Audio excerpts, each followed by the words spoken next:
Once you've drawn your drawing in Inventor that you want to laser cut, the next step you'll do, so once you've got your page as a drawing like this, you'll go to File, and you'll go Export, and we'll go Export to DWG.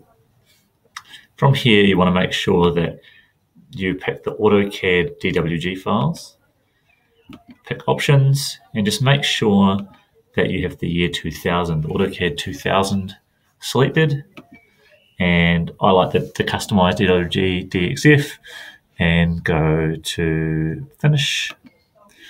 And we'll call that there Hex Prism 1 Flat Patterns DWG, and save. It resists, yes.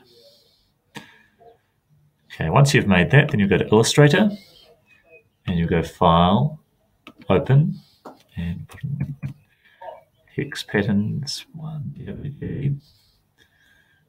Go Open, and we'll scale, we'll go original size, scale line weights, then we'll go OK. Now you can see here the lines are quite thick. What we're trying to do here is make some nice thin lines that we can cut nicely with the laser cutter.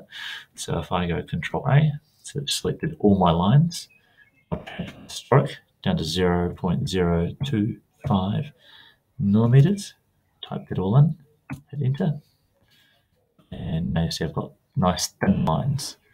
All I have to do from here is create something that I can laser cut. Also, because I actually want to tidy up lines, you could actually go through and delete your paths, but I'll just delete one just to show you, because it's now split into the separate little paths. Go to File, and we are going to Export, and the one that I like to choose is Windows Metafile. So we'll put it there, Windows Metafile, save.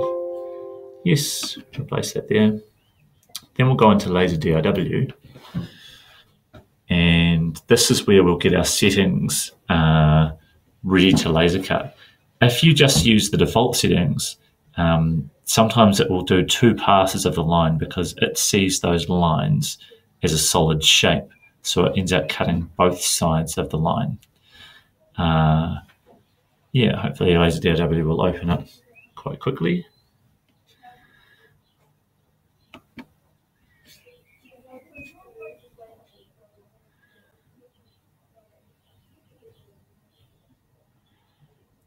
There we go.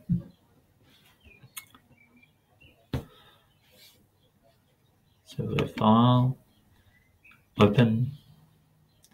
Let's type in Hex. And the one I want to do is that WMF file. Open. And you can see obviously that's way too huge. So select that, and I want the width of that to be 100 millimeters. And then we're ready to go. The next thing we want to do is we want to make sure that we change the settings so it's hopefully only going to make 1 cut for the line. So we'll go to Engrave, and the part you want to play with here is, so if we're going to cut this out of card, you'd set this at say 20 millimeters a second, and the pixel step here is the bit you want to manipulate. So if you go to as high as 5 steps, that's 5 pixels per step, then that seems to make all the difference. Once you've got that done, you can put your card on the machine, hit starting, and it'll cut. Hopefully that's all you need to do.